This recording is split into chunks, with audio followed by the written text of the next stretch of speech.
طيب بسم الله الرحمن الرحيم السلام عليكم ورحمة الله وبركاته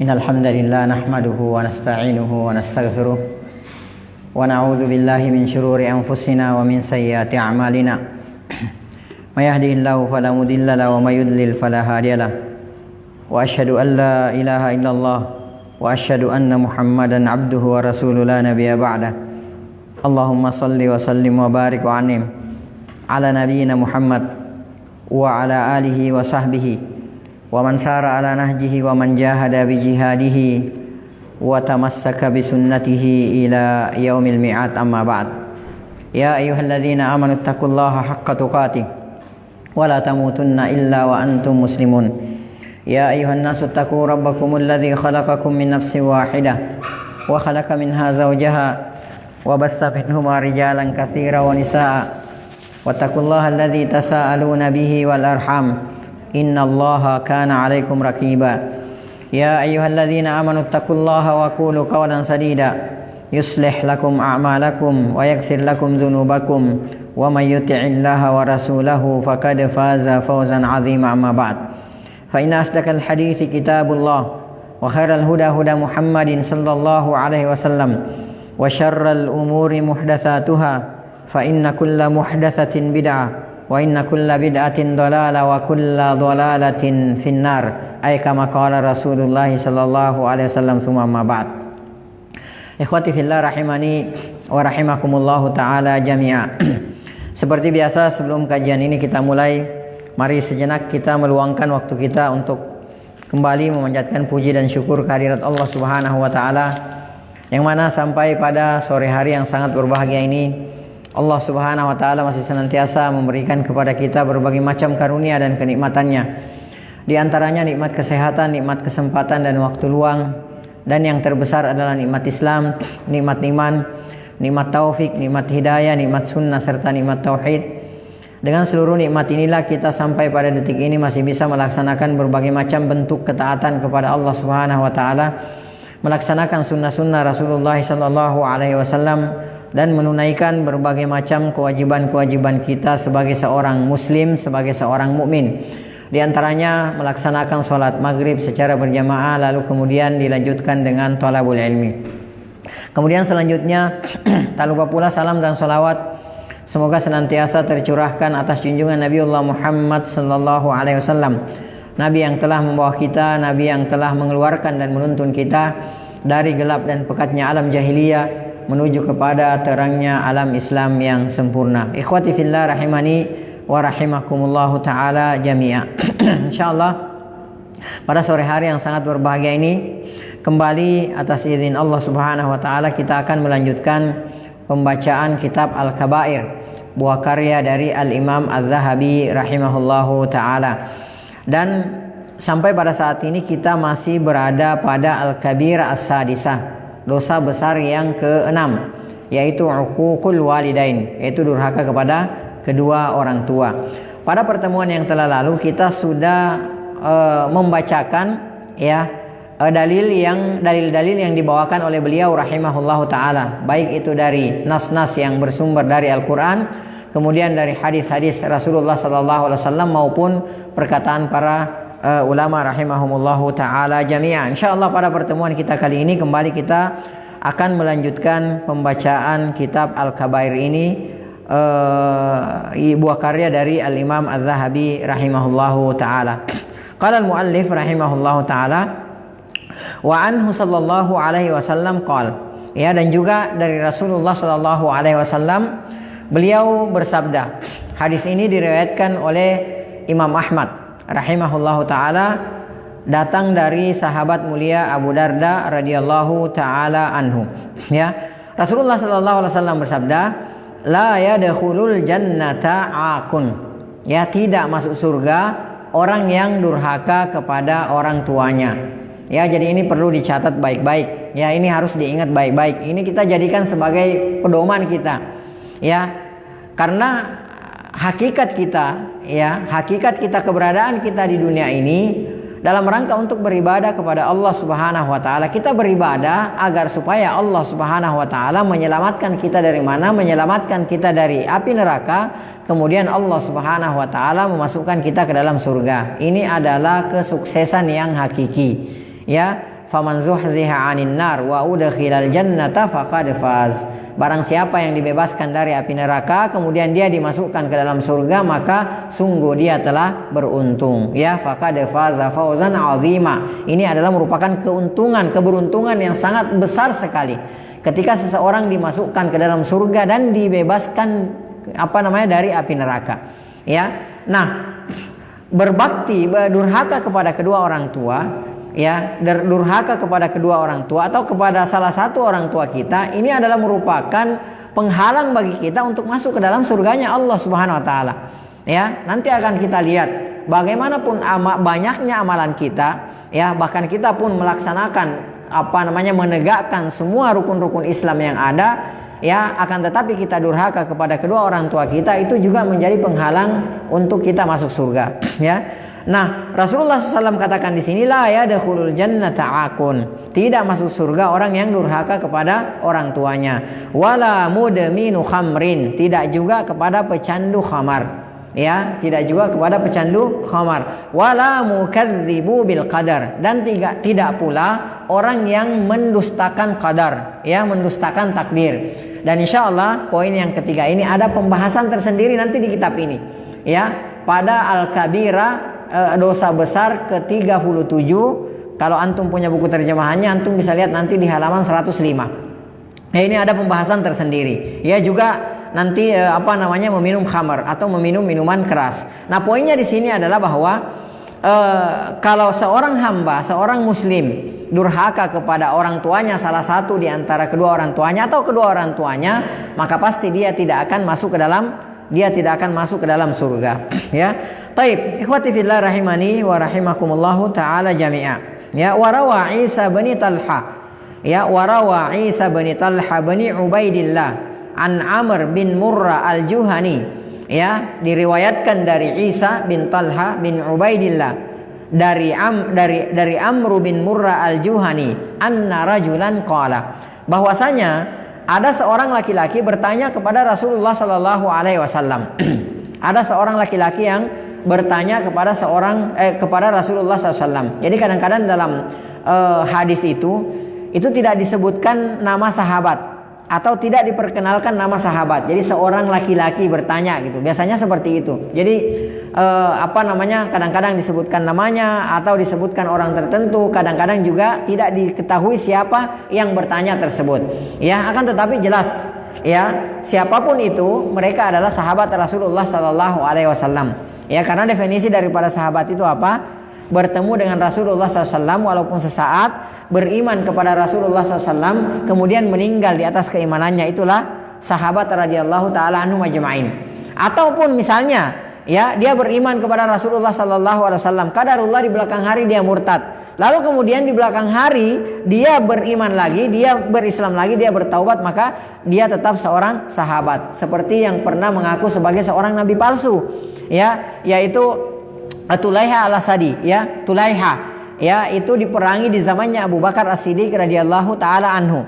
Ya, diperangi di zamannya Abu Bakar As-Siddiq. Jadi dia mengaku sebagai seorang nabi, kemudian diperangi di zamannya Abu Bakar. Kemudian setelah itu dia kalah, kemudian kabur ke negeri Syam, luntang-lantung di sana bersama istrinya. Kemudian dia kembali lagi, dia bertaubat, dia Islam lagi, ya, dia meninggal di atas keislamannya dan beliau adalah tetap seorang sahabat. Ya, jadi ada seorang laki-laki, ya, yang bertanya kepada Rasulullah sallallahu alaihi wasallam, "Ya Rasulullah, wahai Rasulullah sallallahu alaihi wasallam, ara'aita, bagaimana pendapat Anda in shallaitu salawatil khamsa?" Bagaimana pendapat Anda wahai Rasulullah ketika aku telah mendirikan sholat 5 waktu? Ya, ketika aku telah mendirikan sholat 5 waktu. Kemudian wasumtu ramadhana, dan saya juga berpuasa di setiap bulan Ramadan. Ya, kemudian yang ketiga wadaitu zakata, dan saya juga telah menunaikan zakat. Ya, kemudian yang keempat wahajajtul baita, dan aku telah berhaji. Fama dzali, kira-kira apa yang aku dapatkan? Ya, jadi laki-laki ini bertanya tentang 4 perkara. Ya Rasulullah, saya itu sudah mendirikan sholat 5 waktu. Ya, yang pertama. Yang kedua, ya Rasulullah, saya sudah mengeluarkan zakat. Ya, yang ketiga, saya sudah berpuasa pada bulan Ramadan. Kemudian yang keempat, saya berhaji. Saya sudah berhaji. Berarti ini rukun Islam. Ada berapa rukun Islam di sini? Ada 4. Yang satu lagi apa? Syahadat, ya. Yang satu lagi syahadat. Jadi berarti otomatis dia sudah melaksanakan seluruh rukun Islam, ya. Dia sudah melaksanakan seluruh rukun Islam. Tapi dia bertanya, ya Rasulullah, kira-kira apa yang saya dapatkan kalau saya sudah melaksanakan ini semua perkara-perkara ini, saya sudah tunaikan dengan baik? Ya, maka kata Rasulullah SAW, ya, bukan cuma kamu, kata Rasulullah, man fa'ala dzalik, siapapun yang melakukan itu, ya. Tentunya dia harus seorang apa? Seorang muslim. Dia harus bersyahadat dulu. Ya, dia harus masuk dulu, ya, harus melewati passwordnya dulu. Ya, asyhadu an la ilaha illallah wa asyhadu anna Muhammadar Rasulullah. Kata Rasulullah, ya, jadi Rasulullah enggak mengatakan, perhatikan di sini. Rasulullah subhanallah, ya, Masya Allah. Rasulullah tidak mengatakan kalau kamu melakukan itu. Rasulullah enggak katakan seperti itu.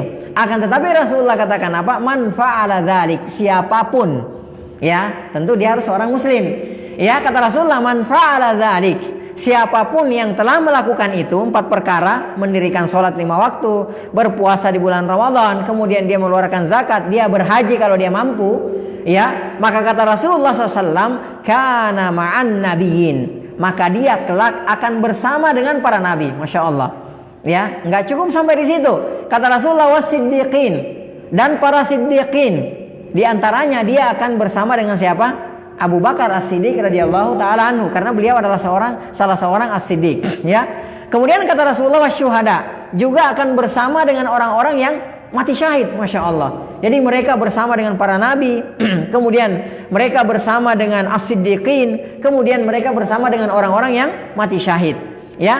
Kata Rasulullah SAW, perhatikan yang terakhir ini, ya, karena jangan sampai kita sudah melakukan keempat perkara ini dengan sebaik-baiknya, mutaba'ah dengan ikhlas, kemudian yang kedua mutaba'atur Rasul, akan tetapi akhir-akhirnya buntut-buntutnya, kata Rasulullah, illa ayya'ukka walidayhi, kecuali, ada pengecualiannya, kecuali jika dia durhaka kepada orang tuanya, ya. Jadi hati-hati, ya, walaupun sampai jidat kita ini, ya, maaf kasarnya, sampai hitam-hitam gitu kan, ya, sujudnya banyak, rukunya banyak, sholatnya banyak, gitu kan, seperti itu, ya. Sholat wajib dijaga, Masya Allah. Sholat sunnah, Masya Allah, dilaksanakan, ya. Puasanya, Masya Allah. Dia juga sudah haji, ketika sampai kalau sudah harus mengeluarkan zakat, dia mengeluarkan zakat. Akan tetapi dia durhaka kepada orang tuanya, maka ini yang menjadi penghalangnya dia untuk bersama dengan siapa? Dengan para nabi, dengan para siddiqin dan para syuhada, ya. Jadi hati-hati, ya. Jadi kalau misalnya kita durhaka kepada kedua orang tua kita, maka otomatis ini menghalangi kita, walaupun kita sudah menegakkan keempat perkara ini, akan tetapi durhaka kepada orang tua ini menghalangi kita untuk bersama dengan para nabi, bersama dengan siddiqin dan bersama dengan para syuhada, ya. Nah, maka di antara faidah yang bisa kita ambil dalam hadis ini, hadis yang mulia ini adalah, ketika kita melakukan keempat perkara ini, jika ikhlas dan mutaba'ah, ya, karena kemana-mana ketika kita beramal, amalan apapun itu harus ada 2 ini rumusnya, kaidahnya, ya. Jadi jangan pernah antum melupakan 2 kaidah ini, ya. Antum jangan pernah melupakan 2 kaidah ini. Yang pertama apa?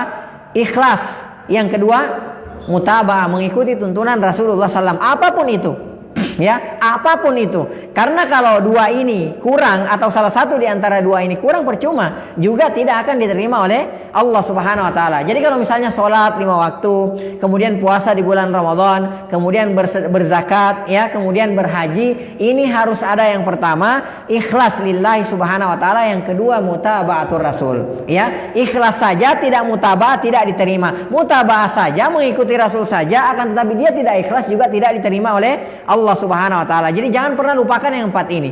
Yang 2 ini, ya. Jangan pernah lupakan yang 2 ini, apapun itu. Jadi kalau kita katakan dia sudah sholat, dia sudah puasa, dia sudah haji, dia sudah berzakat, jangan lupa kedua perkara ini, ikhlas dan mengikuti tuntunan Rasulullah sallallahu alaihi wasallam, ya. Kemudian, ya, jika dia ikhlas dan mutaba'ah, adalah merupakan jalan bersama para nabi, bersama as-siddiqin dan para syuhada. Ini yang pertama. Yang kedua, durhaka kepada orang tua, kedua orang tua atau salah satu di antara kedua orang tua, walaupun telah melaksanakan keempat perkara tersebut yang tadi kita sebutkan, ya akan tetapi dia durhaka kepada kedua orang tuanya atau salah satu di antara keduanya, maka ini bisa menghalangi dia untuk masuk ke dalam surga. Ya, taib. Kemudian selanjutnya, qala al-muallif, berkata al-muallif rahimahullahu taala, wa an Bakkar bin Abdul Aziz bin Abi Bakrah, ya, dari Bakkar kemudian bin Abdul Aziz bin Abi Bakrah, ya, qala, beliau berkata, haddatsani abi, ayahku telah menceritakan kepadaku, an Abi Bakrah marfu'an, dari Abu Bakrah secara marfu. Ya, saya sebutkan namanya ya. Saya mau tes antum. Ya, dari Bakrah. Kemudian dari Bakkar bin Abdul Aziz bin Abi Bakrah. Ya, 3 orang di sini. Cucu, ayahnya, kemudian kakeknya. Siapa sahabat di sini? Hah? Sahabat yang mana di sini? Bakkar, kemudian Abdul Aziz, kemudian Abu Bakrah. Siapa sahabat di sini? Ya, yang sahabat di sini adalah Abu Bakrah meriwayatkan hadis, termasuk hadis yang pernah kita bacakan. Ya, ala unabbiukum bi akbaril kabair. Itu datang dari Abu Bakrah radhiyallahu taala anhu. Beliau adalah salah seorang sahabat mulia. Ya, marfu'an, ini secara marfu. Ya. Secara marfu, artinya kalau kita katakan marfu, berarti perkataan atau perbuatan itu disandarkan kepada siapa? Kepada Rasulullah sallallahu alaihi wasallam. Ya. Jadi kalau kita katakan marfu'an secara marfu, itu artinya perkataan atau perbuatan disandarkan kepada siapa? Kepada Rasulullah sallallahu alaihi wasallam. Jadi walaupun di sini tidak dikatakan qala Rasulullah, akan tetapi kalau disebutkan secara marfu, maka itu disandarkan kepada Rasulullah, perkataannya Rasulullah atau perbuatannya Rasulullah sallallahu alaihi wasallam. Ya. Taib, kalau disandarkan kepada sahabat yang mengatakan atau melakukan apa namanya? Hah? Itu mau kemana Google-nya itu, map? Insyaallah salah pencet ya. Taib, kalau misalnya disandarkan ke sahabat, namanya apa? Hah? Namanya mauquf. Ya. Kalau disandarkan kepada tabi'in, kan sahabat dulu kan? Rasulullah, kemudian sahabat, kemudian tabi'in, ya, atau atba'ut tabi'in, atau di bawahnya tabi'in. Namanya apa? Namanya maktu, ya. Ini istilah-istilah dalam ilmu hadis. Jadi marfu disandarkan kepada Rasulullah SAW, mauquf disandarkan kepada sahabat, ya. Kemudian disandarkan kepada tabi'in atau di bawahnya disebut sebagai apa? Sebagai maktu. Ya, ini marfu, ya. Jadi kalau marfu disandarkan kepada Rasulullah, perkataan atau perbuatan disandarkan kepada Rasulullah sallallahu alaihi wasallam. Ya, nanti kita lihat derajat hadis ini. Beliau berkata, ya, kullu dzunub, ya, semua dosa, yuakhirullahu minha ma syaa ila yaumil qiyamah. Ya, jadi semua dosa itu bisa jadi, boleh jadi diakhirkan hukumannya oleh Allah, azabnya oleh Allah Subhanahu wa taala, ya, sesuai dengan kehendak Allah Subhanahu wa taala sampai pada hari kiamat. Ya, sampai kepada hari kiamat. Ya, jadi jangan antum selalu nuntut gitu loh. Maksudnya kalau antum lihat orang zalim gitu, maunya tuh hari ini juga, sekarang juga dapat azab dari Allah Subhanahu wa taala, itu terserah Allah. Ya, kadang-kadang ada orang semakin dia zalim, semakin dia berbuat dosa gitu kan, semakin dibuka dunia, semakin diberikan rezeki, dibukakan pintu rezekinya. Itu kadang-kadang seperti itu. Ya, itulah yang disebut sebagai apa? Istidraj. Ya, jadi ditangguhkan. Jadi begitu diberi sekali brek gitu, habis dia. Ya kan seperti itu. Atau kalau enggak nanti di akhirat.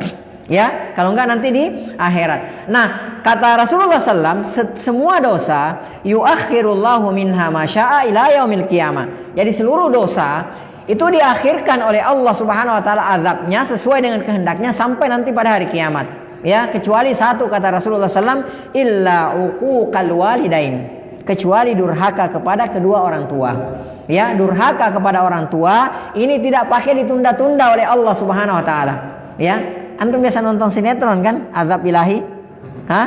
Walaupun itu nggak benar gitu kan, misalnya, ya, kadang-kadang juga katanya ada dari true story gitu kan. Kadang-kadang yang biasa nonton sinetron mana ini? Ya. azab ilahi atau apalah gitu ya. Itu kadang-kadang seperti itu orang tua, gimana kalau dia durhaka kepada kedua orang tuanya atau salah seorang di antara kedua orang tuanya ya, nanti pas mau di akhir-akhir endingnya itu biasanya dia diazab oleh Allah Subhanahu wa taala ya, seperti itu. Nah, ini benar ya, kata Rasulullah SAW, illa uquqal walidain ya, kecuali durhaka kepada kedua orang tua. Ini tidak pakai ditunda-tunda oleh Allah Subhanahu wa taala. Siapa yang durhaka kepada orang tuanya ya, siapa yang durhaka kepada orang tuanya, maka dia akan melihat azabnya di dunia kalau dia tidak bertaubat, sebelum nanti dia melihat azabnya di akhirat ya. Ada saudara kita yang cerita, dia punya teman ya, temannya ini seorang yang dulunya penghafal Al-Quran ya, seorang penghafal Al-Quran ya. Lama kelamaan entah mengapa di belakang hari, karena si temannya ini adalah seorang perantau, di belakang hari entah kenapa kok dia selalu menghindari orang tuanya ya. Jadi tidak mau terima telepon, tidak mau nelfon, tidak mau terima telepon gitu kan, seperti itu. Jadi dia menghindar kemana-mana. Kemudian orang tuanya di kampung suruh cari sama teman-temannya yang juga ikut merantau. Ketika ketahuan tempatnya dia pindah, ketika nomornya ketahuan dia ganti nomor, dan seterusnya begitulah ya. Sampai suatu ketika ini si ibu berucap ya kepada teman-temannya yang juga merantau. Apa si ibu ini katakan? Itu anak mau lihat apa gitu loh. Subhanallah ya, orang tua kita kalau sudah ngomong seperti itu ya, sudah ngomong bahwa ini orang, ini anak, kamu tuh mau lihat apa, maka segeralah meminta maaf kepada orang tua kita. Ini bahaya ya, ini bahaya gitu. Nah, si orang tua ini sempat terucap seperti itu. Karena apa ini anak saya sudah mati apa masih hidup gitu loh, maunya mau lihat apa gitu loh. Kok dicari-cari nggak bisa ketemu, nggak pernah dihubungi nggak ngeles gitu, dan seperti itulah ya. Akhirnya tidak lama setelah itu ya, si anak ini berangkat ke kampung istrinya ya, pulang dari kampung istrinya. Subhanallah, dia dilindas truk pasir yang 10 roda itu ya, sampai bagian bawah, bagian perut ke bawah itu hancur ya, bagian perut ke bawah itu sampai hancur ya. Saya berbaik sangka beliau itu, semoga Allah merahmati dan mengampuni ya. Saya berbaik sangka ini tidak habis karena ada hafalan Al-Qur'annya ya. Jadi yang habis itu dari bagian tengah ke bawah. Sampai-sampai katanya truk itu saking besarnya itu truk ya, sopir ngelindes itu orang itu nggak ngerasa dan tetap aja jalan, sampai diteriakin sama orang tukang ojek yang ada di jalanan, sampai kakinya itu keselip di antara dua bannya itu ya. Dua kan ada bannya itu kan double kalau truk itu, sampai kakinya itu kebawa sama truk tersebut ya. Subhanallah ya. Jadi ini luar biasa sekali ya. Maka hati-hati ya, jangan sampai kita durhaka terhadap orang tua kita, jangan sampai kita menyakiti orang tua kita, baik kita menyakiti secara verbal lisan kita maupun kita menyakiti ya dengan sikap kita ya, dengan sikap dan perbuatan kita. Kita ingat-ingat kalau misalnya kita pernah bersalah ya, kita pernah menyakiti kedua orang tua kita pernah membuat menangis kedua orang tua kita atau salah satu di antara kedua orang tua kita, maka sebagaimana tuntunan Rasulullah SAW, kita minta maaf lalu kemudian kita buat tersenyum kedua orang tua kita tersebut ya. Kata Rasulullah SAW, fa innallaha yu'ajjiluhu li sahibihi fil hayati qabla al-mamat. Kata Rasulullah, karena sesungguhnya Allah Subhanahu wa taala pasti menyegerakan azab tersebut bagi si anak durhaka ini ya, di kehidupan dunia ini sebelum dia meninggal dunia ya. Waliyadzubillah, nasallallahu taala assalamu wal afiyah. Taib. Hadis ini diriwayatkan oleh Al-Imam Al-Hakim rahimahullahu taala dalam Mustadraknya. Akan tetapi kata Al-Imam Az-Zahabi rahimahullahu taala ya, dalam isnadnya ini terdapat Bakar bin Abdul Aziz dan dia adalah dhaif ya, dia adalah dhaif. Jadi hadis ini diperselisihkan oleh para ulama ya. Di antaranya Al-Imam Az-Zahabi, beliau mengatakan bahwa dalam sanadnya ini terdapat Bakar bin Abdul Aziz ya, dan dia adalah seorang yang dhaif ya. Akan tetapi secara makna hadis ini benar sekali ya, karena banyaknya ayat-ayat atau hadis-hadis yang menjadi syawahid atau mendukung tentang hadis ini ya. Baik. Ikhwati fillah rahimani wa rahimakumullah taala jami'a. Wa qala an-nabiy sallallahu alaihi wasallam, kemudian Rasulullah sallallahu alaihi wasallam bersabda, La yajzi waladun walidahu. Ya, tidaklah seorang anak bisa membalas kebaikan orang tuanya illa an yajidahu mamluka, kecuali si anak ini menemukan orang tuanya tersebut mamluka, sebagai seorang hamba sahaya. Ya, fayashtariyaha fayatikahu. Kemudian dia membeli, ya, ayahnya tersebut dari perbudakan, ya, orang tuanya dari perbudakan, kemudian dia bebaskan ayahnya dari perbudakan. Ini baru bisa membalas kebaikan orang tua kita.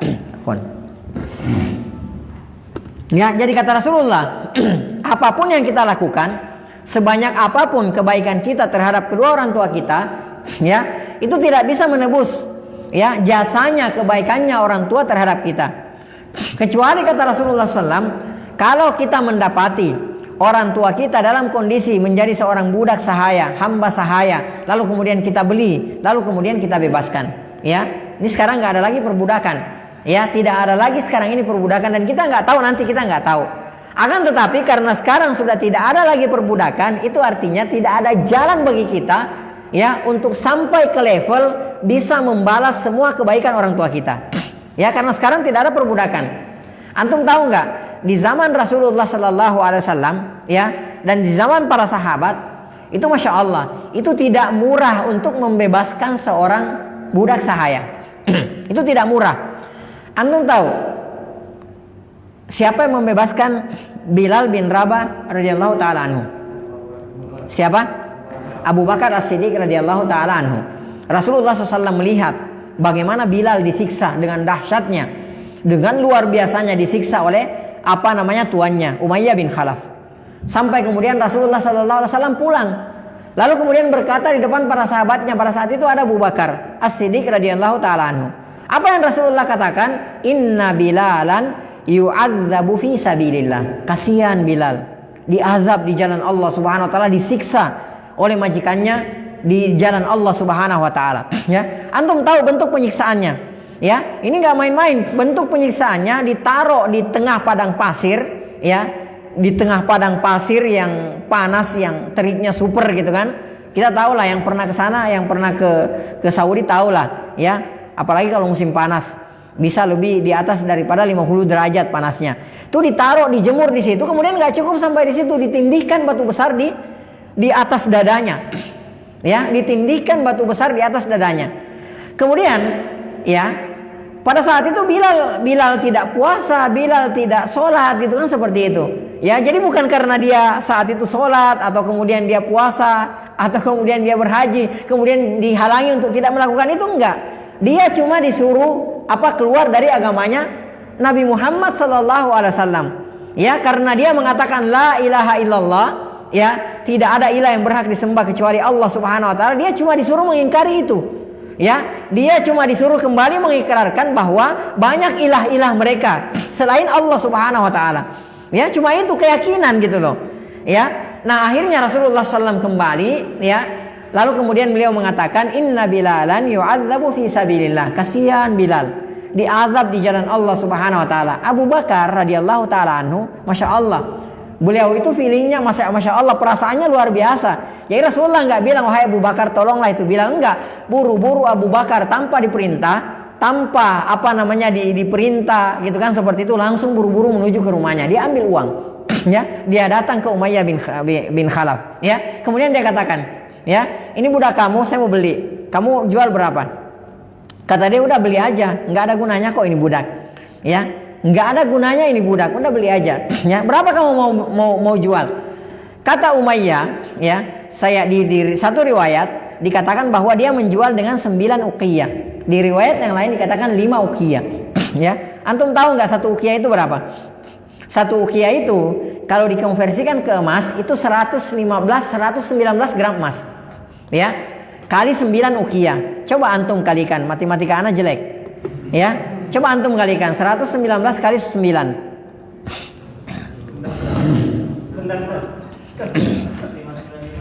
Berapa? 595. Masya Allah. Ya, anak jelek, merah matematika anak. Ya, antum kali deh. Ya, 595 kali 9 ya. Kali 9 berapa? Lebih banyak lagi lah ya. Ya 1.000. Ya 1.000 lah ya, 1.000 dibulatkan. Ya, antum kali deh. Hari ini berapa kok Mas? 1 juta ya? 1 juta. Berarti harga seorang Bilal berapa? 1 M ya? Ya 1 M. Ataupun kalau 5 uqiyah itu lebih dari setengah M. Ya, itu Abu Bakar langsung bayar. Nih, ya. Habis itu kata Umayyah, kamu tuh mau aja dikerjain. Kamu tadi kalau nawar 1 uqiyah, ya saya kasih kamu. Ini gak ada gunanya nih budak. Kata Abu Bakar, demi Allah, ya, lo jual gue beli. Jangankan 10 uqiyah, kamu aja bego. Kamu jual 100 uqiyah saya bayar. Kontan, cash and carry. Ya, ini Abu Bakar As-Siddiq radhiyallahu taala anhu. Ini apa namanya, budak itu nggak gampang, membebaskan seorang budak itu mahal. Ya, dan banyak Abu Bakar As-Siddiq radhiyallahu taala anhu, Utsman bin Affan radhiyallahu taala anhuma, beliau ini masya Allah orang-orang yang banyak membebaskan budak. Ya, adalah kisah tersendirinya.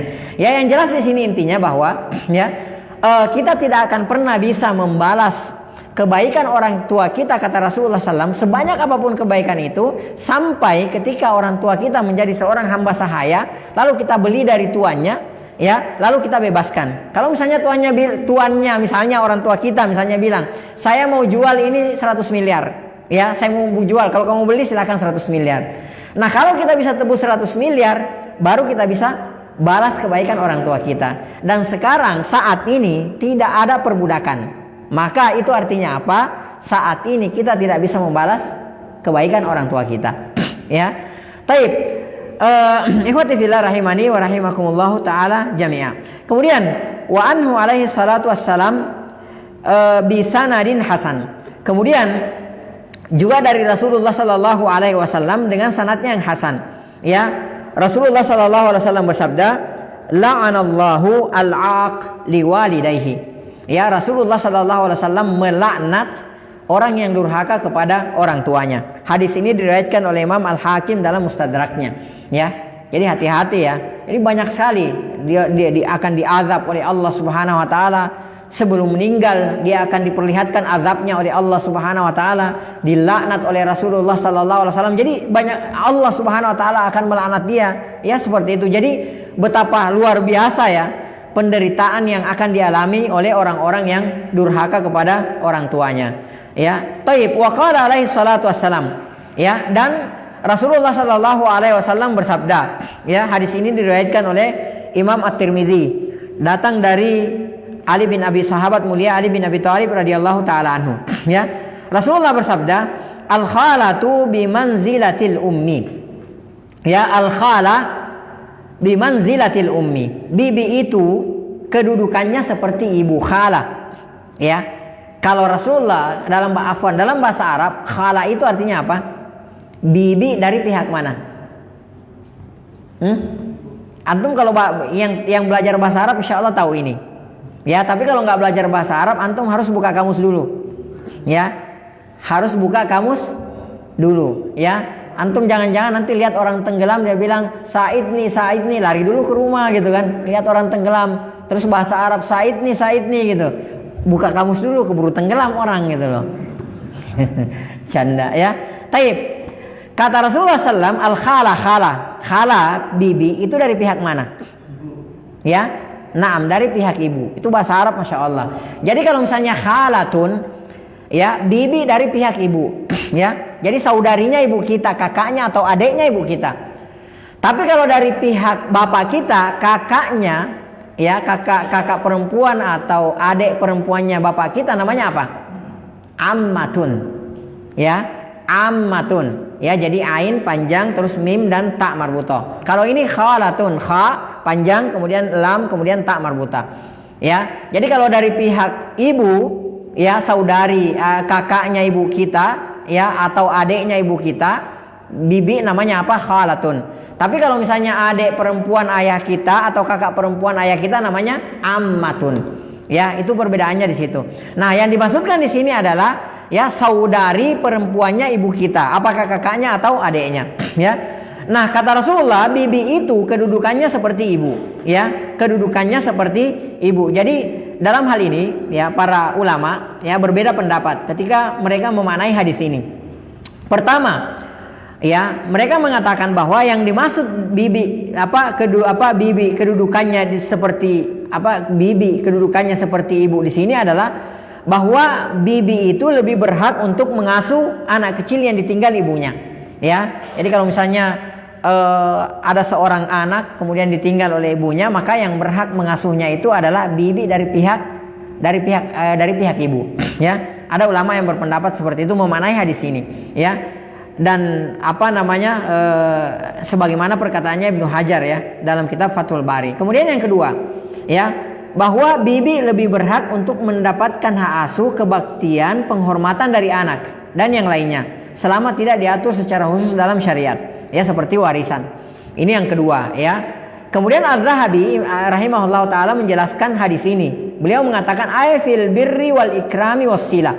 Ya, bibi lebih berhak dalam masalah kebaktian, kita berbakti kepada bibi, penghormatan dan hubungan kekerabatan. Dan pendapat kedua ini yang lebih kuat. Wallahu taala alam bisawab, ya, didukung oleh riwayat yang lainnya, ya. Nah, jadi ini maknanya di sini. Jadi kalau misalnya ibu kita sudah meninggal dunia, maka bakti kita larikan kemana? Ke bibi kita, ya, ke kakaknya ibu kita atau kepada adiknya ibu kita, ya. Imam At-Tirmidzi meriwayatkan dari Ibnu Umar radhiyallahu taala anhuma, anna rajulan atan nabiyya sallallahu alaihi wasallam, bahwasanya ada seorang laki-laki datang kepada Rasulullah sallallahu alaihi wasallam faqala. Kemudian laki-laki ini bertanya kepada Rasulullah sallallahu alaihi wasallam, "Ya Rasulullah, wahai Rasulullah sallallahu alaihi wasallam, inni asabtu dzamban aziman, fahal li taubat." Ya Rasulullah, sesungguhnya saya telah melakukan dosa besar. Maka apakah ada taubat bagiku? Ya, maka apakah ada taubat bagiku? Maka Rasulullah SAW menjawab, hallaka min ummin, kamu masih punya ibu enggak? Ya, kata orang ini, la, saya tidak punya ibu, alias ibu saya sudah meninggal dunia. Kemudian Rasulullah, perhatikan, Rasulullah SAW bertanya, hallaka min khala, ya, ada tidak, ya, ada tidak bibi kamu, artinya kakaknya atau adiknya ibu kamu, ya. Maka kata orang ini, naam, iya ya Rasulullah. Maka kata Rasulullah SAW, fabirraha, maka kepadanya engkau berbakti. Ya, coba perhatikan di sini. Ya, orang ini berkata, ya, bahwa ya Rasulullah, saya sudah melakukan satu dosa besar. Ya, maka Rasulullah katakan apa? Kamu punya ibu enggak? Ya, kata orang ini sudah meninggal, enggak ada ya Rasulullah. Kata Rasulullah, kamu punya khalah, kamu punya bibi enggak? Kata orang ini iya, maka kata Rasulullah, fabirraha, maka berbaktilah kepadanya. Itu artinya apa? Artinya apa? Artinya berbakti kepada ibu kita, berbakti kepada bibi kita, kakak atau adiknya ibu kita, itu bisa menghapuskan dosa besar kita. Ya, Masya Allah, nanti kita lihat lagi, ya, dalil yang lainnya. Ya, nah, kita perhatikan di sini bahwa melakukan dosa besar, ya, Rasulullah Shallallahu Alaihi Wasallam melihat orang ini melakukan dosa besar. Rasulullah SAW melihat bahwa yang bisa menghapuskannya adalah apa? Birrul walidain, berbakti kepada ibu, ya, berbakti kepada ibu. Dan kalau tidak punya ibu, ya, berbakti sebagai gantinya ibu adalah siapa? Bibi kita, kakaknya atau adiknya ibu kita, ya. Nah, perhatikan hadis selanjutnya. Imam Bukhari meriwayatkan, ya, dalam kitab Al-Adabul Mufrad, waja'a rajulun libni Abbas. Ya, jadi ada seorang laki-laki datang kepada Ibnu Abbas radhiyallahu taala anhuma. Kemudian laki-laki ini berkata, ya, kemudian orang laki-laki ini berkata, inni khatabtu. Sudah masuk waktu ya. Azan dulu ya. Taib, azan dulu deh. Taib, wallahu taala alam bisawab. Subhanakallahumma bihamdik, asyhadu an la ilaha illa anta, astaghfiruka wa atubu ilaik. Silakan azan dulu, habis itu kita lanjutkan. Nah.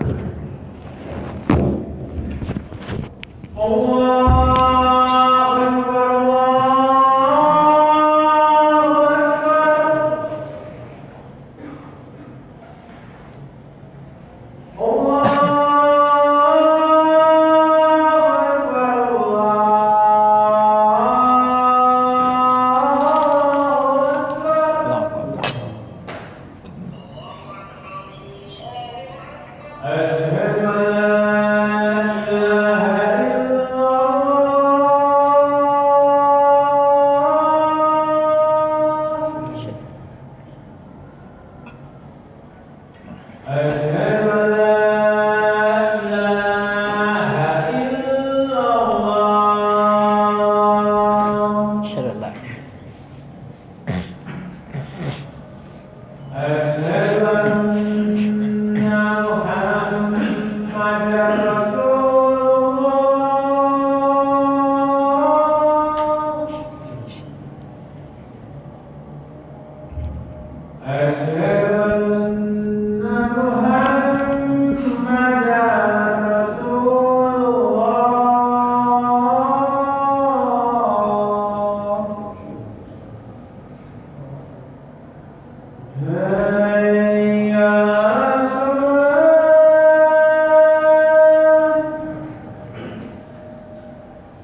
Allahumma barik ala Muhammad kama barakta ala ali Ibrahim innaka Hamidum Majid.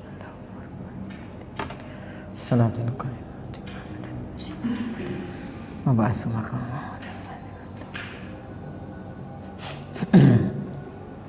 Baik, kita lanjutkan. Wajah rajulun li Ibni Abbas ya radhiyallahu taala anhuma. Telah datang seorang laki-laki kepada Ibnu Abbas radhiyallahu taala anhuma. Kemudian laki-laki ini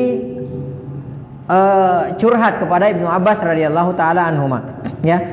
Laki-laki ini berkata, ya, inni khatabtu imra'atan fa'abat an tankihani. Ya. Jadi Ibnu Abbas, saya melamar seorang wanita. Dan wanita ini menolak lamaran saya. Jadi nggak mau menikah dengan saya. Ya, wa khatabaha ghairi. Tapi tidak lama setelah itu ada seorang laki-laki yang melamar dia, fa ahabbat an tankihahu, dan dia pun mau menikah dengan si laki-laki tersebut. Ya. Fagirtu 'alaiha faqataltuha. Masya Allah. Ya. Jadi bukan cinta ditolak dukun bertindak lagi gitu loh, ya. Cinta ditolak golok yang bicara, ya. Dia mengatakan bahwa saya melamar perempuan itu, dia nggak mau sama saya. Begitu orang lain yang lamar dia mau, dia terima lamarannya tersebut. Akhirnya apa? Saya cemburu dan saya pun membunuh wanita tersebut. Ya, jadi subhanallah. Ya. Kemudian dia berkata, fahalli min taubah. Kira-kira saya masih bisa ada taubat nggak? Saya masih diampuni nggak oleh Allah Subhanahu Wa Taala? Ya.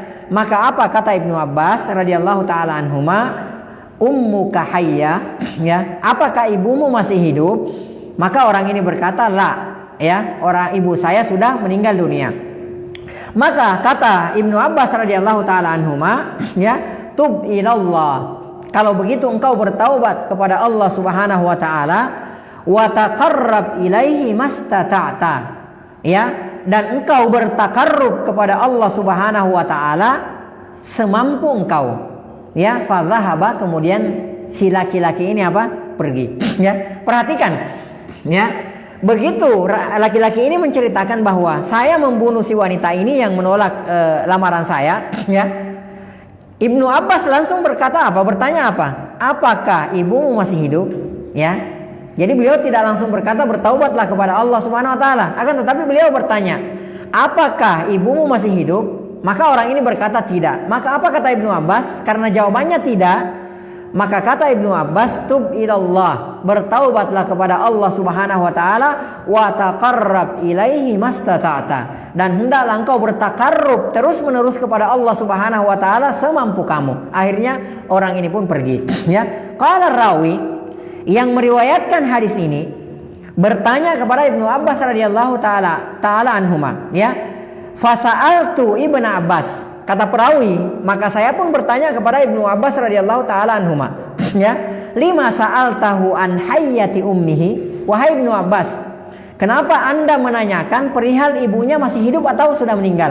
Ya, maka Ibnu Abbas radhiyallahu taala anhuma berkata, ya inni la a'lamu amalan. Karena apa? Saya tidak mengetahui ada satu amalan aqrabu ilallah yang bisa lebih mendekatkan kepada Allah Subhanahu wa taala min birril walidah, daripada berbakti kepada ibu. Ya, ini coba bayangkan di sini, ya, betapa faqihnya beliau. Ya, dan sama seperti juga jawabannya Rasulullah sallallahu alaihi wasallam. Ya, ketika beliau ditanyakan seperti itu, ya, saya telah membunuh seorang wanita, ya, karena dia menolak lamaran saya, sementara dia menikah dengan laki-laki lain, saya cemburu. Ibnu Abbas langsung bertanya, ibu kamu masih hidup? Sudah meninggal dunia. Maka kata Ibnu Abbas, kalau begitu bertaubat kepada Allah Subhanahu wa taala, ya, dengan taubatan nasuha, kemudian bertakarrublah engkau kepada Allah Subhanahu wa taala terus menerus semampu kamu. Ya, kemudian yang meriwayatkan hadis ini bertanya, ya, kenapa Anda menanyakan ibunya masih hidup atau sudah meninggal? Maka kata beliau, inni la a'lamu amalan, karena saya tidak mengetahui satu amalan pun aqrabu ilallah, yang lebih mendekatkan kepada Allah Subhanahu wa taala min birril walidah, daripada berbakti kepada ibu. Ya, jadi saya menasehatkan kepada diri saya pribadi dan kepada antum semuanya, ya, yang masih hidup orang tuanya, maka manfaatkan kesempatan ini. Kita sudah pernah jelaskan pada pertemuan yang telah lalu bahwa Rasulullah katakan, ya, orang tua itu adalah, ya, pintu ausatul jannah, pintu tengahnya surga. Siapa yang mau memanfaatkan, mengambil pintu ini, silahkan dia ambil. Siapa yang mau menyanyiakannya, maka silahkan dia sia-siakan. Ya, wa qala Abu Bakar bin Abi Maryam, dan berkata Abu Bakar bin Abi Maryam, ya, rahimahullahu taala, qara'tu fit Taurat. Jadi beliau katanya pernah membaca dalam kitab Taurat, ya, man yadribu abahu yuktal. Ya, jadi beliau Abu Bakar bin Abi Maryam itu beliau membaca dalam kitab Taurat, ya, bahwa man yadribu abahu yuktal, siapa yang memukul, ya, ayahnya maka dia dibunuh. Itu ada dalam Taurat. Ya, jadi Masya Allah. Jadi bukan cuma Al-Quran saja. Ya, makanya kan kita pernah bacakan ayatnya dalam surah Al-Baqarah, wa idz akhadna mitsaqa bani Israil, dan ingatlah ketika kami mengambil perjanjian kepada Bani Israel, Allah ta'budu illallah, jangan menyembah kepada selain Allah Subhanahu wa taala, wa bil walidaini ihsana, dan kepada kedua orang tua hendaklah berbuat baik. Ya, kata beliau, qara'tu fit Taurat, saya telah membaca dalam kitab Taurat, man yadribu abahu yuktal, siapa yang memukul ayahnya maka dia itu dibunuh. Ya, kita lihat di zaman ini, ya, dengan adanya internet kita bisa tahu berita dengan cepat. Banyak kita lihat di internet orang yang menyiksa ibunya, waliyadzubillah, ada yang memukul ayahnya gitu kan, ada yang sampai berantem dengan bapaknya, ada yang sampai membunuh bapaknya, waliyadzubillah. Ya, anak yang semacam ini nggak tahu nantinya mau lihat apa kalau dia tidak bertaubat kepada Allah Subhanahu wa taala. Ya, wa qala Wahab, ya, berkata Wahab rahimahullahu taala, fit Taurat, dalam kitab Taurat, ala man saqqa walidahu ar-rajm, barang siapa yang menampar ayahnya atau orang tuanya maka hukumannya adalah dirajam. Ya, itu dalam kitab At-Taurat. Ya, wallahu taala alam bisawab. Kita sudah selesai al-kabira as-sadisah, dosa besar yang ke-6, ya, dosa besar yang ke-6, dan insyaallah kita akan masuk pada pertemuan berikutnya al-kabira as-sabi'ah, ya, dosa besar yang ke-7, ya, yaitu apa? Yaitu aklur riba, dosa memakan riba, ya, bertransaksi dengan transaksi ribawi. Ya, wallahu taala alam bisawab. Mohon maaf jika ada yang kurang. Yang kurang itu dari saya pribadi, dari syaitan, dan dari lemahnya ilmu. Yang benar itu semua datangnya dari Allah Subhanahu wa taala. Apa yang salah, apa yang keliru yang saya ucapkan, Allah dan Rasulnya berlepas diri dari kekeliruan tersebut. Taib, mungkin kalau ada sisa waktu silahkan, kalau ada yang mau ditanyakan silahkan. 6. Ada yang bertanya?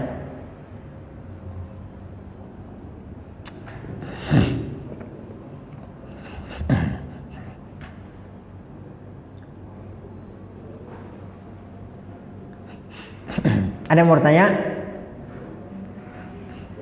Apa kita lanjutkan? Masih ada waktu. 6.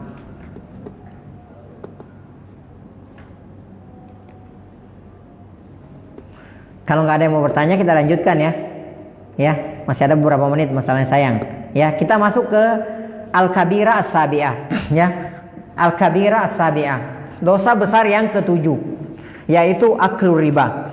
Ya, aklu riba, memakan riba. Ya, atau bertransaksi dengan transaksi ribawi. Ya, jadi jangan dipersempit maknanya ya, makan riba. Ya, jadi kalau ngeredit sendok nggak riba gitu, jangan ya. Misalnya ya transaksinya transaksi ribawi, misalnya sendok misalnya, lalu kemudian kita tidak katakan bukan transaksi ribawi karena bukan dimakan gitu kan, seperti itu. Jadi maksudnya di sini adalah transaksi ribawi ya, transaksi ribawi. Nah, transaksi ribawi ini di zaman kita ini ya, apa namanya, mayoritas ya kaum muslimin di zaman ini itu banyak yang terlibat dengan transaksi ribawi ya.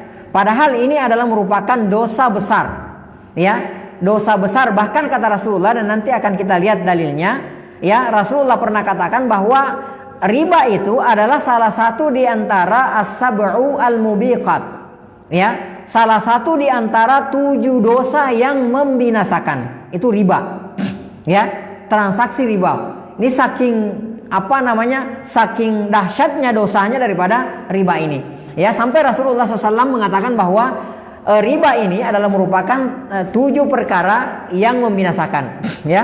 Nah, kita di zaman ini ya, banyak di antara kita ya yang apa namanya, bertransaksi dengan transaksi ribawi. Nah, kalaupun ada di antara kita yang tidak bertransaksi dengan transaksi ribawinya, maka pun itu akan kena debu-debunya ya, akan kena debu-debunya ya. Sekarang kita ini ya, ketika kita bertransaksi ribawi ya, ketika kita bertransaksi ribawi, kita masih sempatnya tertawa terbahak-bahak, tersenyum, bercanda gitu kan, dan seterusnya. Orang yang kerja di lembaga-lembaga ribawi, orang yang bertransaksi dengan transaksi ribawi masih bisa tersenyum, masih bisa tertawa. Akan tetapi kalau dia takut kepada Allah Subhanahu wa taala dan dia mengetahui konsekuensi dosa, azab, hukuman ya daripada transaksi ribawi tersebut, maka dia tidak akan mungkin bisa tersenyum dan tertawa ketika dia bertransaksi ribawi ya. Karena riba ini, transaksi ribawi ini adalah merupakan apa namanya, perkara yang sangat besar di sisi Allah Subhanahu wa taala ya. Nanti akan kita lihat dalil-dalilnya ya. Nah, banyak di antara kita sekarang ya, wallahu ta'ala alam bisawab, apakah tidak tahu ya, atau apakah karena terkalahkan oleh hawa nafsu dan kebutuhan ya, sehingga banyak di antara kita yang acuh ya, yang tidak peduli dengan permasalahan ini.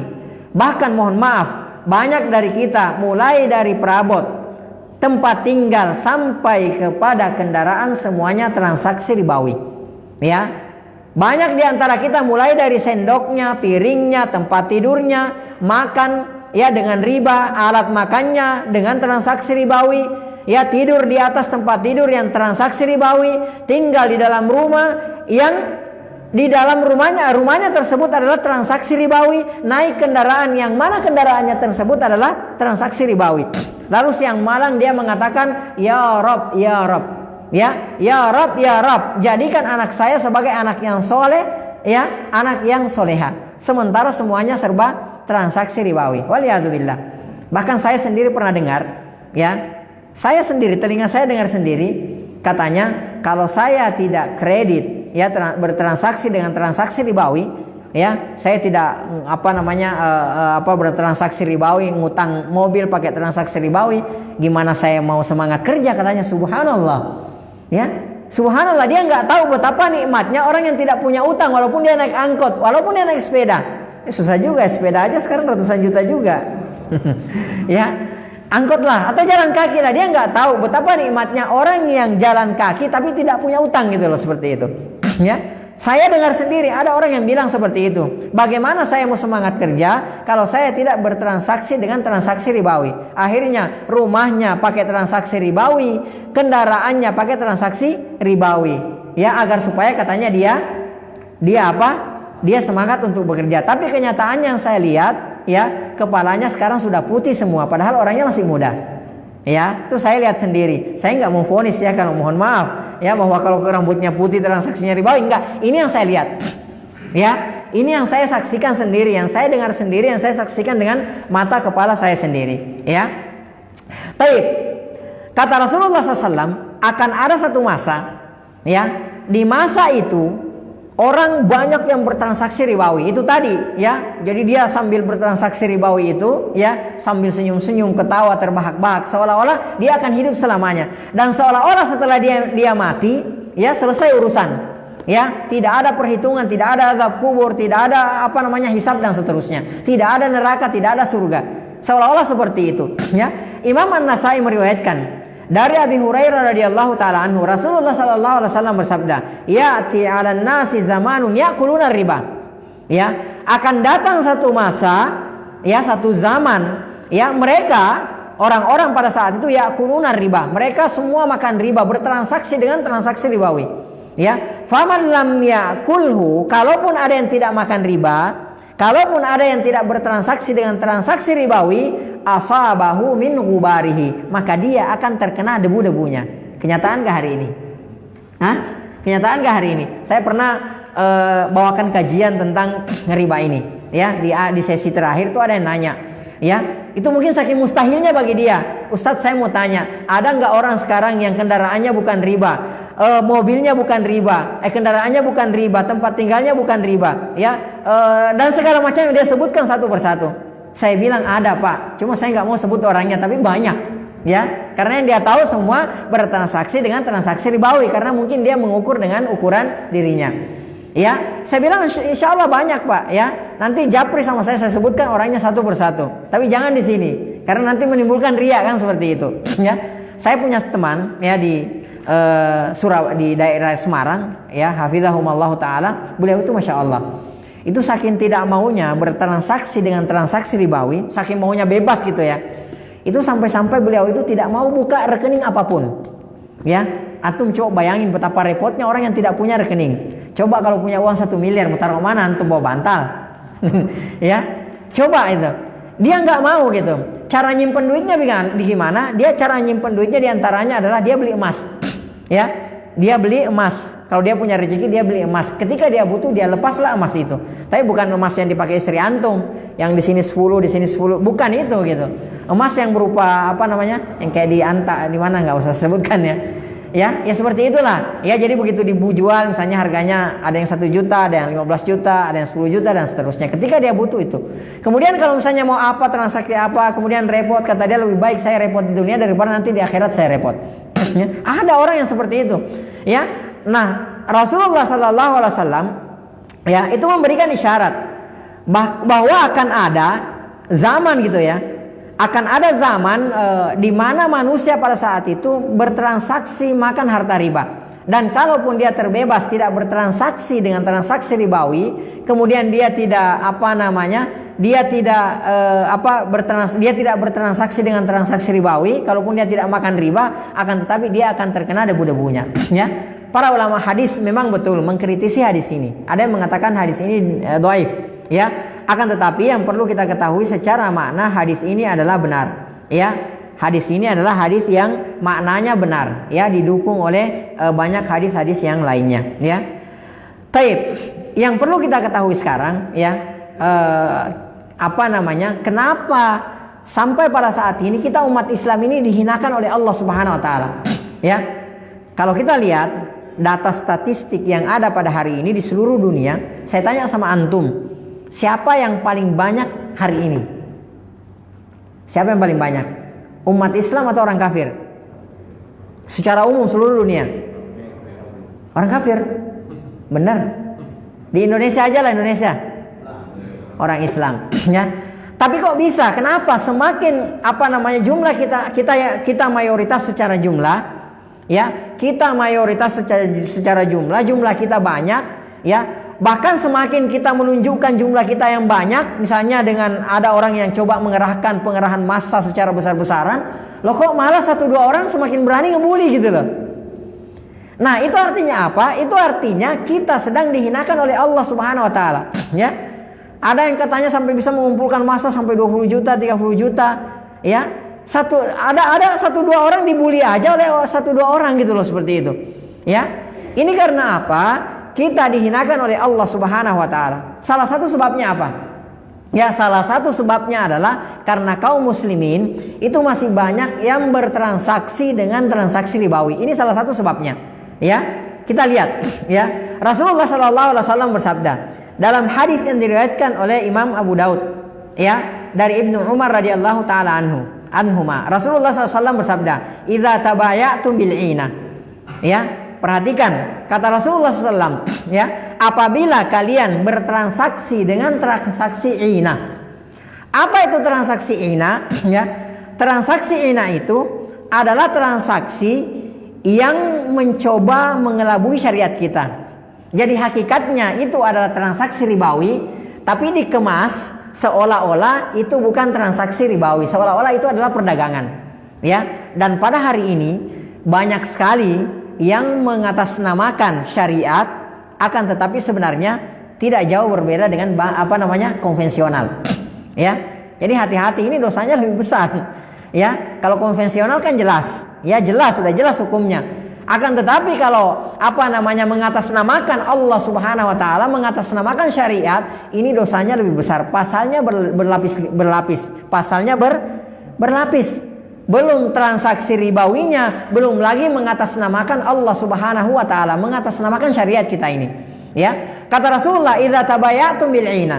Apabila kalian sudah coba-coba bertransaksi dengan transaksi ina. Jadi hakikatnya dia itu riba, akan tetapi dikemas, ya. Jadi modusnya seolah-olah dia itu jual beli, tetapi setelah kita perhatikan dia itu ternyata ada transaksi ribawi. Contohnya, ya. Saya butuh uang, ya. Saya butuh uang 100 juta, ya. Saya butuh uang 100 juta, ya. Lalu kemudian saya beli mobil antum, saya beli mobil antum 100 juta, ya. Antum, ya. Saya beli mobil antum 100 juta. Saya butuh uang cash. Saya beli mobil antum harganya 100 juta, kredit selama 1 tahun.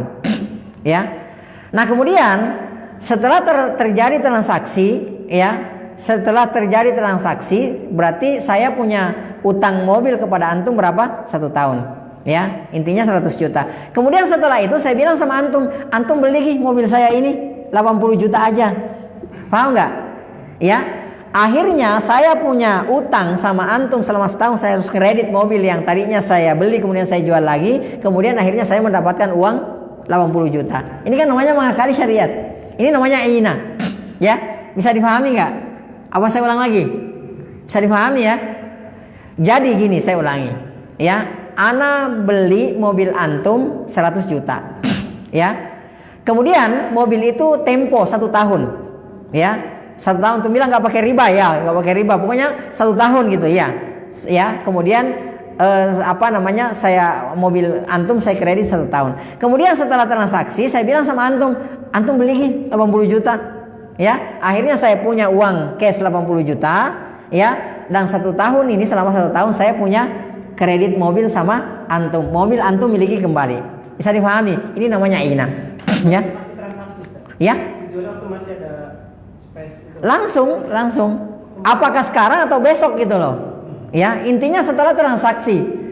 Ya, sebelum lunas gitu kan, seperti itu. Ya, bisa dipahami? Ya, bisa dipahami. Ini kan ngakalin syariat. Nah, kalau yang seperti ini aja, ini yang paling halus loh, ya. Ini Rasulullah ngasih yang paling halus. Bagaimana lagi dengan yang terang-terangan sambil terbahak-bahak? Ini transaksi riba loh. Ya, dengan bangganya misalnya kita umumkan gitu kan, seperti itu. Ya. Nah, kata Rasulullah, idza tabayatum bil 'ina, ya. Apabila kalian nih sudah coba-coba bertransaksi dengan transaksi ina, yaitu tadi, ya. Jadi hakikatnya riba, ya, tapi bohong. Hakikatnya riba, tapi dia coba membohongi syariat dengan mengatakan bahwa enggak, ini bukan riba, ini transaksi jual beli atau apalah itu, ya. Kemudian wa akhadtum adnabal bakar, ya. Kemudian kalian sibuk memegangi ekor sapi, ya. Wa raditum bizzar'i, kalian ridho dengan pertanian, Bukan cuma pertanian di sini, perdagangan. Ya intinya urusan duniawi lah. Ya kalian ridho dengan urusan duniawi. Ya. Wa taraktumul jihada, dan kalian meninggalkan jihad ya di jalan Allah Subhanahu wa taala, sallallahu alaikum zulla, maka Allah Subhanahu wa taala akan apa? Akan menguasakan kepada kalian, akan menimpakan kepada kalian kehinaan. Ya, la yanzi'uhu hatta tarji'u ila dinikum. Ya, Allah tidak akan mencabut kehinaan tersebut sampai kalian kembali ke agama kalian. Ya. Nah, lihat di sini. Rasulullah katakan bahwa Allah menghinakan orang-orang yang bertransaksi dengan transaksi inah. Padahal ini ribanya riba terselubung.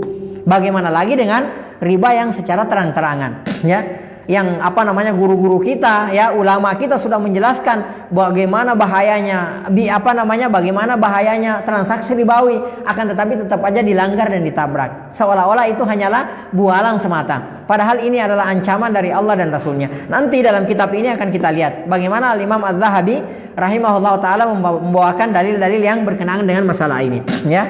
Baik. Kemudian yang harus diperhatikan juga, ya, sebelum kita masuk dalam kitabnya ini, ya, riba adalah merupakan sebab turunnya azab. Ya, riba, transaksi ribawi adalah merupakan salah satu sebab Allah Subhanahu wa taala menurunkan azab kepada kita, ya.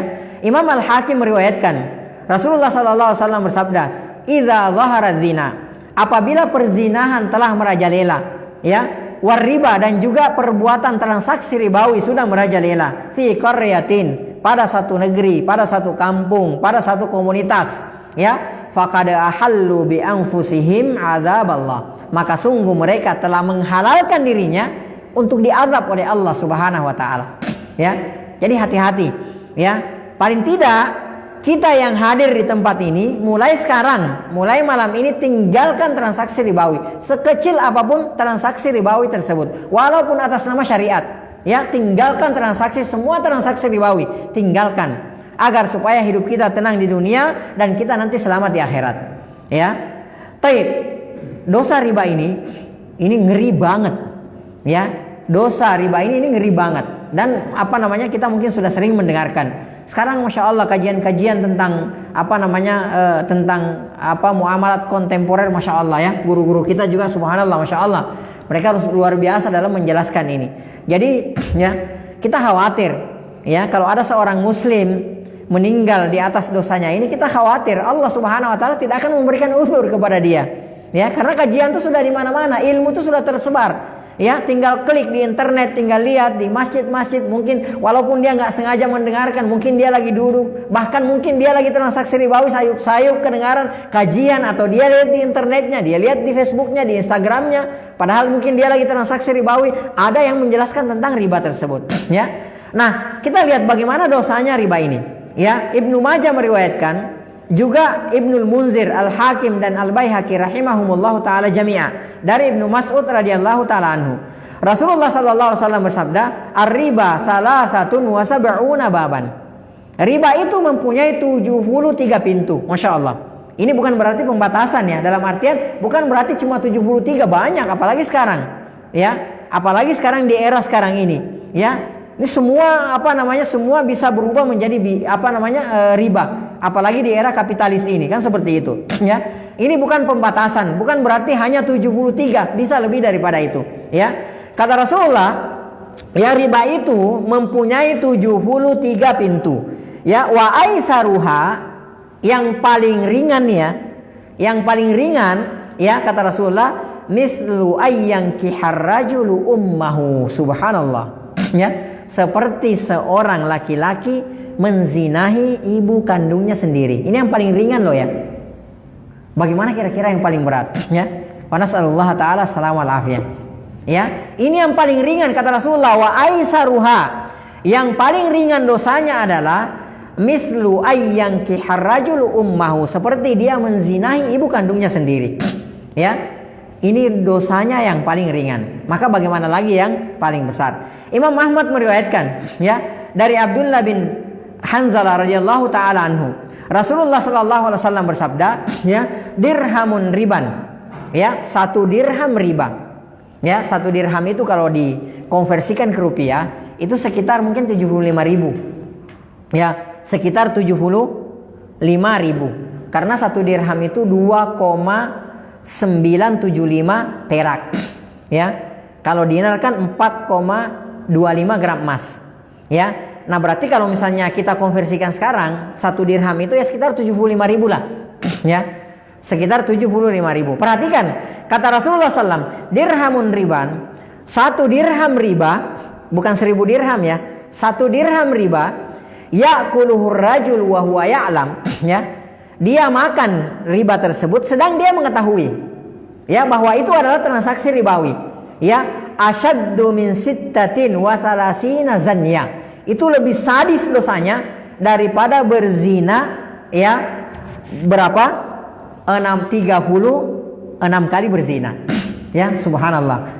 Waliyadzubillah. Ya, bukan berarti jangan disalahpahami ya, bukan berarti enteng banget dosa zina, enggak. Ya, kalau saya katakan ya, lebih besar mana ya Gunung Merapi daripada bumi ini? Lebih besar mana? Lebih besar bumi ya. Bukan berarti saya mengatakan Gunung Merapi itu kecil. Ya, saya hanya ingin mengatakan bahwa betapa besarnya bumi ini. Ya. Nah, sama di sini 1 dirham ya atau sekitar 75.000 transaksi ribawi yang kita lakukan atau harta riba yang kita makan, sementara kita tahu bahwa itu adalah transaksi ribawi, itu adalah harta ribawi, maka yang terjadi dosanya lebih sadis, lebih berat daripada 36 kali berzina. Ya, 1 kali berzina saja itu dosanya sudah luar biasa. Ya. Bahkan kalau misalnya seorang yang menikah atau sudah pernah menikah berzina, ya, lalu kemudian ditegakkan had atasnya, itu dirajam sampai mati. Ya, itu dirajam sampai mati. Kalau seorang yang jomblo, ya, tidak menikah atau belum menikah, ya, itu dicambuk berapa? 100 kali, mi'atu jalda. Kemudian diasingkan atau dipenjara selama 1 tahun. Ya, jadi nggak main-main dosanya. Ya. Tapi 1 riba, 1 transaksi ribawi, 1 dirham transaksi ribawi yang kita tahu, ya, itu dosanya lebih berat daripada 36 kali berzina. Ya, wa nas'alullah ta'ala assalamu alafiyah. Ya, taib. Ini saja yang kita bisa sampaikan pada pertemuan kita kali ini. InsyaAllah kita akan lanjutkan pada pertemuan berikutnya. Ya, mungkin kalau yang ini ada yang mau bertanya, silahkan. Sisa waktu yang masih ada. Nah, silahkan Bapak.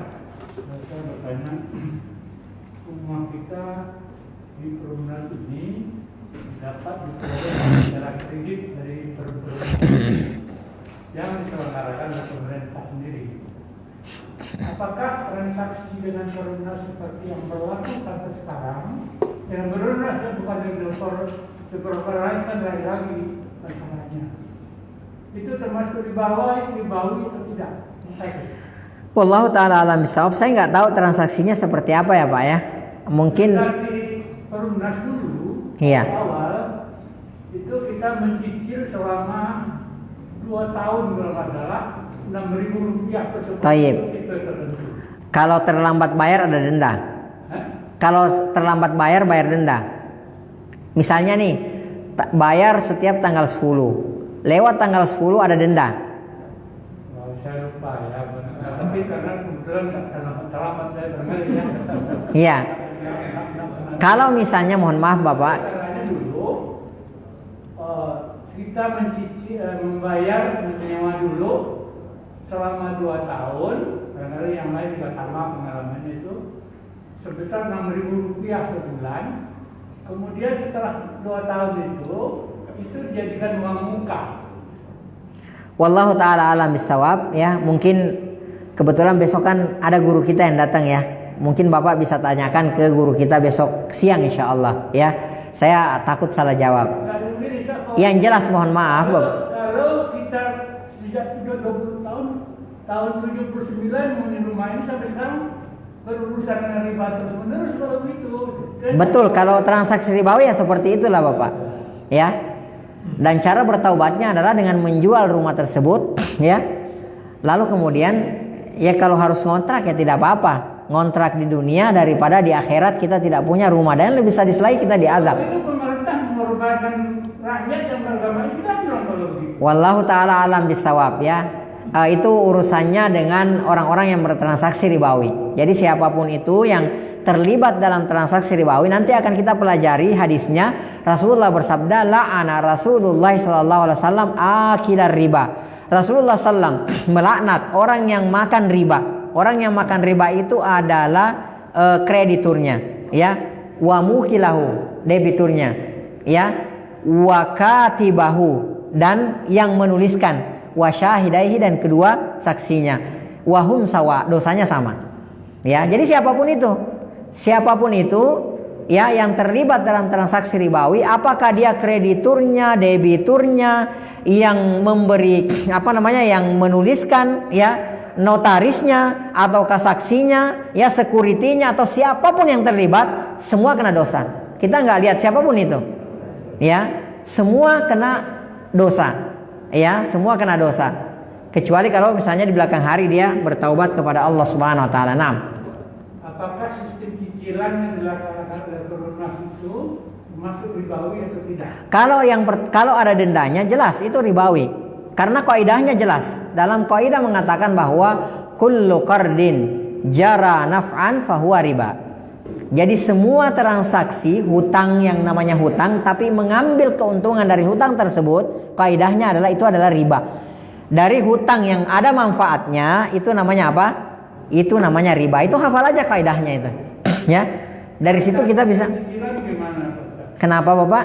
Kan kita ini bukan dikatakan sebagai Betul. Tapi kita mencicil apa tidak boleh lebih dari harga tunainya. Bukan masalah begitunya. Di antara sifatnya riba itu adalah, contohnya konkretnya aja, ya. Saya beli mobil, ya. Boleh, nggak ada masalah. Kita kredit tuh nggak ada masalah. Misalnya begini, saya mau kredit motor misalnya, ya. Saya mau beri kredit motor sama antum misalnya. Harga motor kalau cash 15 juta. Terus ana bilang ana mau punya motor, ya. Antum bilang ke ana, boleh, ya. Antum, tapi saya jual ke antum misalnya 20 juta. Antum boleh cicil selama setahun. Itu tidak ada masalah. Ya. Akan tetapi kalau misalnya ada keterlambatan, tidak boleh ada denda-denda segala. Ya, seperti itu. Ya, kalau misalnya antum bilang bahwa nanti kalau antum terlambat bayar, antum harus bayar denda. Itu yang disebut sebagai riba, karena kullu qardin jara naf'an fahuwa riba. Semua hutang dalam bentuk apapun itu, ya, dalam bentuk apapun itu, maka itu adalah riba. Ada manfaat dari situ, itu adalah riba, ya. Yang pertama. Yang kedua, antum boleh jual motornya tersebut ke ana setelah antum miliki dulu itu barang. Paham nggak? Ya. Jadi bukan pembiayaan loh, ya. Ya, kalau sekarang kan luar biasa. Yang membiayai siapa? Yang memberikan mobil siapa gitu loh. Seharusnya kalau sebagai leasing, dia harus miliki dulu itu mobil lah misalnya, ya, biar gampang, ya. Atau rumah lah misalnya, ya. Si leasing ini yang mau membiayai, dia beli dulu itu rumah ke siapapun itu. Kemudian setelah dia miliki rumah tersebut, barulah kita akad kepada orang yang mau belinya. Dengan cara apa? Kredit selama 15 tahun misalnya. Berapa sebulan misalnya 1.500.000. Tapi tidak boleh ada denda-dendaan. Kan seperti itu. Dan tidak boleh ada sita-sitaan gitu. Ya. Itu yang saya ketahui, wallahu taala alam bisawab. Ya, jadi kalau tidak seperti itu maka terjadi transaksi ribawi, bayar denda setiap bulannya, ya. Kemudian dia menjual apa yang dia tidak miliki gitu kan, ya. Yang membiayai siapa? Nah, logikanya kan jelas sekali.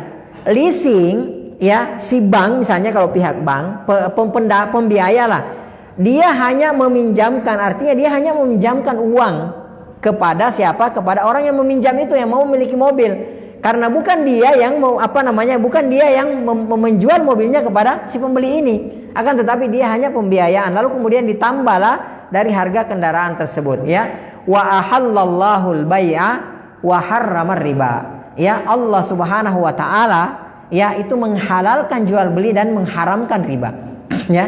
Jadi kalau mau ngeredit, silahkan ngeredit, tapi itu tadi, ya. Motor misalnya harganya 15 juta. Ya, saya mau kredit, boleh silahkan. Ya, saya kesepakatan 20 juta saya bayar. Ya, tempo selama 1 tahun. Tidak ada boleh denda, tidak ada boleh sita-sitaan. Wallahu taala alam bisawab. Nah, silakan.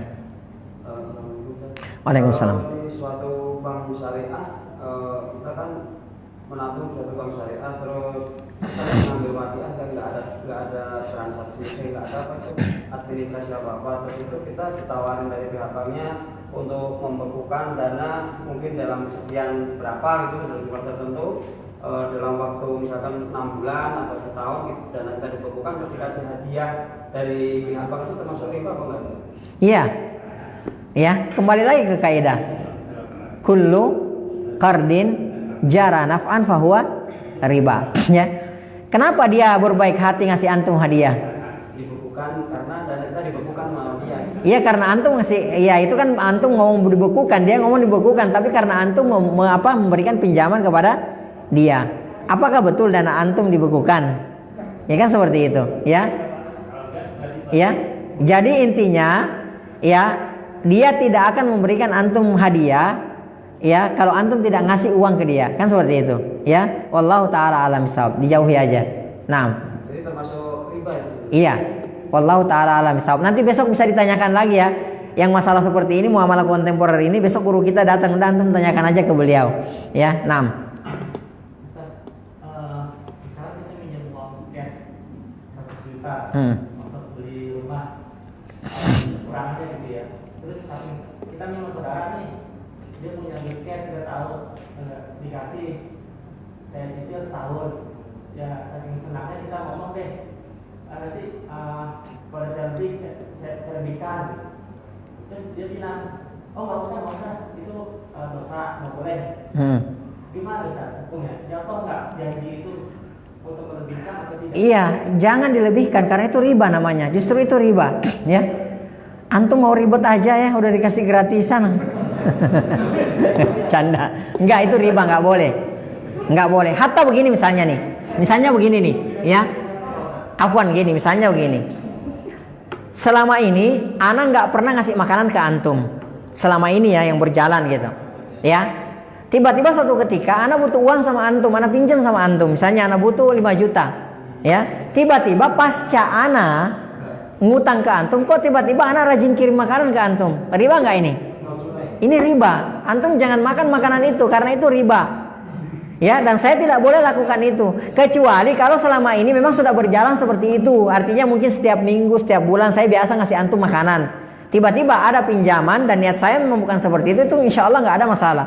Akan tetapi kalau selama ini tidak ada, ana tidak pernah kirim makanan ke antum, loh kok tiba-tiba ana pinjam uang ke antum 5 juta kok tiba-tiba rajin kirim makanan gitu. Nah ini riba, ya. Kullu qardin jara naf'an fahuwa riba. Jadi semua pinjaman yang mendatangkan manfaat maka itu adalah riba. Saya tanya sama antum, saya pinjam motor sama antum, pulangnya saya isi bensin, riba apa bukan? Ya? Kalau saya nggak isi bensin, tidak terima kasih namanya justru. Ya, karena itu tidak pindah kepemilikan. Kalau saya pinjam motor antum, apa pindah kepemilikannya? Ya enggak lah, ya. Kalau saya tidak isi bensin, justru saya tidak terima kasih namanya. Ya, nggak diisi bensin, nggak dicuci lagi. Kita kan banyak begitu. Kenapa? Riba-riba gitu. Ini nggak termasuk yang seperti itu ya. Nah. Mohon maaf pertanyaannya kan. Nggak apa-apa Bapak. Kalau saya bisa jawab, saya jawab. Saya pernah mendengar istilah riba itu adalah pinjaman yang atau hafal mudha'afah. Jadi hukumnya seperti itu. Hukumnya seperti iya, adhafan mudha'afah. Naam. Betul begitu riba. Iya betul. Adhafan mudha'afah. Ya. Jadi riba itu apa namanya? Adhafan mudha'afah. Jadi dosanya itu besar gitu. Ya, nanti akan kita jelaskan di sini dalil-dalilnya di antaranya orang yang bertransaksi dengan transaksi ribawi ya. Kata Allah Subhanahu wa taala, fa illam taf'alu fa'dzanu biharbin minallah. Kalau kalian nih sudah tahu ya hukumnya riba ini, terus kalian tidak tinggalkan transaksi riba tersebut, kata Allah fa'adzanu biharbin minallah, umumkan perang dengan Allah Subhanahu wa taala. Siapa makhluk yang bisa melawan Allah Subhanahu wa taala pasti hancur. Antum tahu nggak? Sekelas negara, sekelas suatu negeri kayak Yunani itu hancur karena kenapa? Obligasi, riba. Hancur karena dia apa? Dia coba melawan Allah. Antum tinggal tunggu. Negeri, komunitas, lembaga, tinggal tunggu. Cepat atau lambat pasti hancur. Pasti hancur. Karena kenapa? Dia mengumumkan perang dengan Allah Subhanahu wa taala. Ya, sekelas negeri saja itu bisa hancur berantakan gara-gara apa? Gara-gara riba. Antum tahu kan Yunani kan? Pernah dengar negara bangkrut nggak? Yunani. Kenapa? Obligasi. Apa itu obligasi? Anak nggak tahu. Yang itu riba gitu. Ya. Ya. Masya Allah. Jadi jangan coba-coba. Ya, jangan coba-coba. Kata Allah Subhanahu wa taala, ya, fa illan taf'alu. Kalau kalian tidak lakukan itu, tidak meninggalkan riba, fa'adzanu biharbin minallah. Cuma ada 3 perkara Allah mengumumkan perang kalau dilakukan, dan salah satunya adalah apa? Transaksi ribawi. Ya, jadi jangan coba-coba. Ya, mending kita tinggalkan semua transaksi ribawi, kita bertaubat kepada Allah Subhanahu Wa Taala.